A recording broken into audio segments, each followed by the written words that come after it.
Hundreds of thousands of Sudanese are fleeing to neighboring countries to escape violence that's killed more than 400 people in the last week and a half. And as Nick Schifrin tells us, aid agencies are warning the humanitarian situation is increasingly dire because of a political fight that's been brewing for years. Today, the UN agency that coordinates humanitarian affairs warned that it had to pull back from parts of Sudan as a country of 45 million copes with shortages of water, food, and access to medicine. The U.S. and others are trying to end the fighting between General Abdel Fattah al-Burhan, the head of the armed forces, and Mohammed Hamdan Dagalo, known as Hemeti, the leader of the paramilitary Rapid Support Forces, or RSF, comprised of former militias that committed the genocide in western Sudan's Darfur region that killed more than 2 million people. The two men were supposed to help return the country to civilian rule, demanded by the 2019 pro-democracy popular uprising. One of those who participated in that uprising is writing Muzan Anil, who joins me now from Khartoum. Muzan Anil, thank you very much. Welcome back to the NewsHour. As we just said, there's a humanitarian crisis. What are the conditions that you, your neighbors, and millions of Sudanese face today?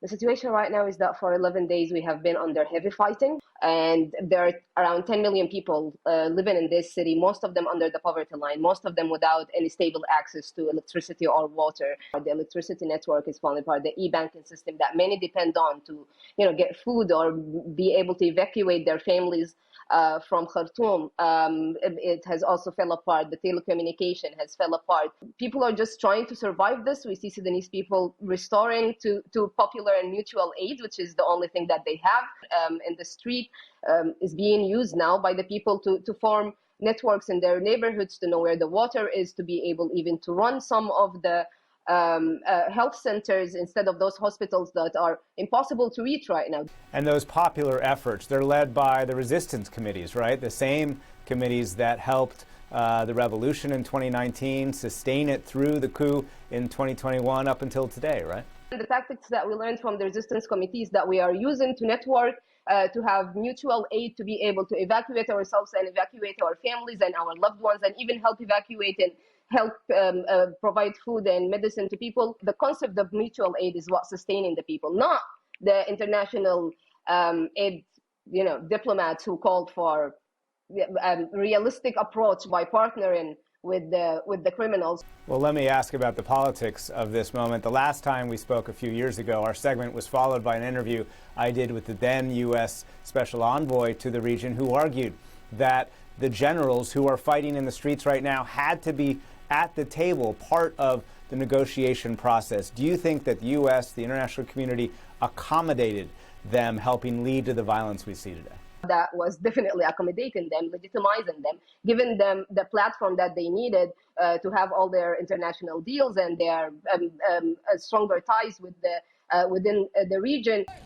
We were asked to be realistic after a massacre and accept those war criminals. We were asked to be realistic after a coup, and we are even, I think, will be asked to be realistic after a war, because I'm hearing news of some sort of negotiation that they want to bring them back into ruling, or bring back whatever kind of political process they called it, that basically to bring back the same old agreement that brought us all that we are going through right now. What's been your response as you've seen U.S. Special Operations Forces fly into the capital to evacuate U.S. diplomats? We've seen the UN have to pull back. Other countries spend time at the airport with their militaries trying to pull out civilians as millions in Sudan face these dire humanitarian conditions.